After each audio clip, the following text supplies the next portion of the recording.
ഇന്നത്തെ വീട് എന്താ വെച്ചാൽ കൊളുത്തുകാലൊക്കെയില്ല. അപ്പോൾ കൊയ്ക്കാൻ വേണ്ടിയിട്ട് കൊളുത്ത് മിഷൻ അവിടെ വന്നിട്ടുണ്ട്. അതിൻ്റെ ഒരു വീഡിയോ ആയിട്ടാണ് ഞാൻ ഇവിടെ വന്നിരിക്കുന്നത്. അത് കാണിച്ചപ്പോഴേക്കണ്ടോ കൊളുത്ത് മിഷൻ വലിയത് കൊളുത്ത് മിഷനാണ്. നമുക്ക് ചെറിയത് വന്നത് ഇപ്പം ഇങ്ങോട്ട്. ഞാനിപ്പോൾ നിൽക്കുന്നത് എൻ്റെ വീടിൻ്റെ അടുത്തുള്ള ഒരു പാടത്താണ്. അവിടെ കൊയ്യാൻ വേണ്ടിയിട്ട് കൊയ്ത്ത് മിഷീനൊക്കെ വന്നിട്ടുണ്ട്. ഈ പാട് ഞാൻ എൻ്റെ വീഡിയോകളൊക്കെ ഞാൻ ഉൾപ്പെടുത്താറുള്ള ഒരു പാടാണ്.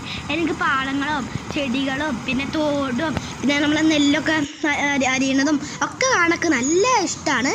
ഈ കൊയ്ത്ത് മിഷീൻ വന്നപ്പോൾ അതിൻ്റെ ഇടയിൽ കൂടെ കൊറ്റുകളൊക്കെ പാടി നടക്കാറുണ്ട്. അത് കാണുമ്പോൾ എനിക്ക് വല്ലാത്ത പേടിയാണ്. പക്ഷെ അവർക്കൊരു പേടിയില്ല. എനിക്കെന്താ പേടി വെച്ചാൽ ബ്ലേഡും അവരുടെ ചിറക് എന്തെങ്കിലും തട്ടിയ പിന്നെ അവർക്ക് ഇത് പറക്കാൻ പറ്റുമോ, അത് എനിക്ക് ഭയങ്കര ഒരു പേടിയായിരുന്നു കേട്ടോ. കൊറ്റുകൾ ബ്ലേഡിൻ്റെ അടുത്ത് നിൽക്കുമ്പോൾ ഒക്കെ ഭയങ്കര പേടിയാണ് കേട്ടോ. അത് കാരണം ആ കൈ കൊണ്ട് കുറേ കിളിയോളെ ഞാൻ ആറ്റാൻ ശ്രമിക്കും. പക്ഷെ അവർ ബ്ലേഡ് അടുത്തെത്തി ആ സുഖമായി പാറിപ്പോവും. പക്ഷെ ഭയങ്കര പേടിയാണ് കേട്ടോ ഗേസ്. കുറച്ചു കാലം മുമ്പൊക്കെ അരിവാൾ ഉപയോഗിച്ചിട്ടാണ് നെല്ലൊക്കെ കൊയ്തെടുത്തിരുന്നത് കേട്ടോ.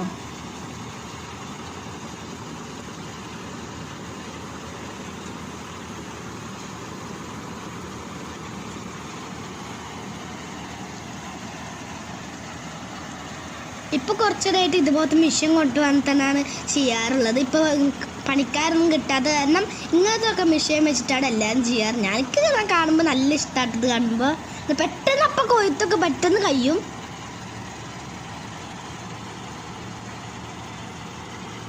ഇതിൻ്റെ പ്രവർത്തനം എങ്ങനെയാണെന്ന് വെച്ചാൽ ആ ഫ്രണ്ടിൽ കിടന്ന് തിരിയുന്ന ആ ബ്ലേഡ് വെച്ചിട്ടാണ് എല്ലാം കൊയ്തെടുക്കുന്നത്. എന്നിട്ട് ആ മെഷീനിലുള്ളത് നെല്ലൊരു ഭാഗത്തേക്കും വൈക്കോൽ ഒരു ഭാഗത്തേക്കുമാണ് വീഴുന്നത്. വൈക്കോല് മാത്രമാണ് പുറത്തേക്ക് ചാടിക്കൊണ്ടിരിക്കുന്നത്. നെല്ല് ആ മെഷീന് മേലെ ഒരു പെട്ടിയുണ്ട്. ആ പെട്ടിക്കാണ് ചെന്ന് ചാടുന്നതാണ്. ഭയങ്കര സൗണ്ടാണ് ഈ മെഷീൻ. അത് കാരണം സൗണ്ട് ഓഫ് ചെയ്തിട്ട് ഞാൻ റെക്കോർഡ് ചെയ്യണം കേട്ടോ. ഇതാ എൻ്റെ പൊടിയൊക്കെ ഞങ്ങൾ കണ്ണൊക്കെ കട്ടിട്ടുണ്ട്.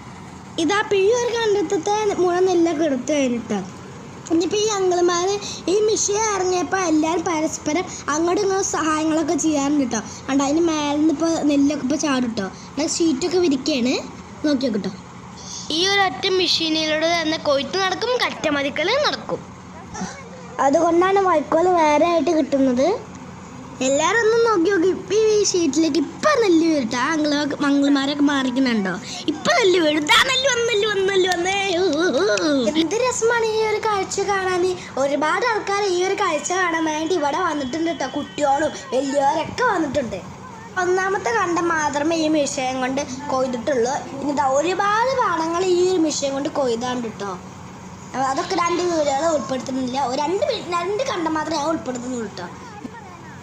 ഇതിപ്പോൾ നല്ല നട്ടുച്ചയുണ്ട്, നല്ല പൊരി വെയിലുണ്ട്. ഇപ്പോൾ ഈ നിൽക്കുന്ന നമ്മുടെ അവസ്ഥ നല്ല ചൂടാണ് കേട്ടോ. അപ്പോൾ ആ നിൽക്കുന്ന മെഷീൻ്റെ ചൂടും ആ വെയിലിൻ്റെ ചൂടും ഇവിടെ ആ അങ്കിള് എത്ര ചൂട് കൊള്ളുണ്ടാവും ആ ആലോചിക്കുന്നില്ലേ. പിന്നെ കുറച്ച് വേറൊരു അങ്കിൾ 2 അങ്കിൾമാരുണ്ട്. അപ്പോൾ ഒരു അങ്കിളിന് വയ്യാതായി മറ്റൊരു അങ്കിൾ വന്ന് കയറും കേട്ടോ. ഇതിപ്പോൾ നെക്സ്റ്റ് കണ്ട രണ്ടാമത്തെ കണ്ട. അപ്പോൾ ഒരാൾ മാറിയിട്ടോ, അയാൾക്ക് വയ്യാതായി തോന്നുന്നു. ഒരാൾ മാറിപ്പോൾ അതിൻ്റെ എന്തൊക്കെ കുടുങ്ങിയിട്ട് നിൽക്കുകയാണ്. വൈക്കോലിൻ്റെ എന്തൊക്കെ സംഗതികളൊക്കെ കുടുങ്ങി ബ്ലേഡിൻ്റെ ഉള്ളിൽ കുടുങ്ങി നിൽക്കുകയാണ് കേട്ടോ. അപ്പോൾ അവരൊക്കെ റെഡിയാക്കാൻ നോക്കുകയാണ്. അപ്പോൾ ഞങ്ങൾ വീഡിയോ എടുക്കുകയാണ് കേട്ടോ. കണ്ടോ നല്ല രസമാണ് ഇപ്പോൾ നിൽക്കുന്നത് കാണുമ്പോൾ. ഇത് ഞങ്ങൾ വീടിൻ്റെ അടുത്ത് തൊട്ടടുത്ത് വീട്ടിലത്തെ ഉന്നയങ്ങളുടെ ഇപ്പോൾ കണ്ടമാണ് ഇപ്പോൾ കൊയ്തുകൊണ്ടിരിക്കുന്നത് കേട്ടോ. കുറേ ചെറിയൊരു പാട്ട് കേൾക്കാനില്ലേ, അത് ആ വണ്ടിയുടെ പാട്ടാണ്. തമിഴ് പാട്ട് കേൾക്കണം. അപ്പോൾ തമിഴനാണെന്ന് സംശയമുണ്ട് ഗ്യാസ്. നല്ല പാട്ടാണ്. ഇതാ പുണ്യങ്ങളുടെ കണ്ടത് കൊയ്ത് കഴിഞ്ഞിട്ടോ. ഞാൻ എന്താ വെച്ചാൽ ഈ മിഷീൻ വർക്കിന് കാണിച്ചു തരാത്ത എന്താ വെച്ചാൽ നിങ്ങൾ നേരത്തെ കണ്ടില്ലേക്കോ ഈ മിഷീനൊക്കെ വർക്ക് ചെയ്യണം. അത് കാരണം ഞാൻ കാണിച്ചു തരാത്തിട്ടോ. ഈ കൊയ്ത്ത് മെഷീൻ കാണാനും ഈ കൊയ്ത്ത് മെഷീനെ കുറിച്ച് പരിചയപ്പെടുത്താനും വേണ്ടിയിട്ടാണ് ഞാൻ ഈ വീഡിയോ ഇട്ടിരിക്കുന്നത്. എല്ലാവർക്കും ഈ വീഡിയോ ഇഷ്ടപ്പെട്ടു എന്ന് ഞാൻ വിചാരിക്കുന്നു. ഈ വീഡിയോ പറ്റുന്ന അത്ര ഫ്രണ്ട്സുകൾക്കും എല്ലാവർക്കും ഒന്ന് ഷെയർ ചെയ്യുക. എൻ്റെ വീഡിയോ സബ്സ്ക്രൈബ് ചെയ്താലും കണ്ടിക ഒന്ന് സബ്സ്ക്രൈബ് ചെയ്യുക. എല്ലാവരുടെയും സപ്പോർട്ട് എനിക്ക് ആവശ്യമാണ്.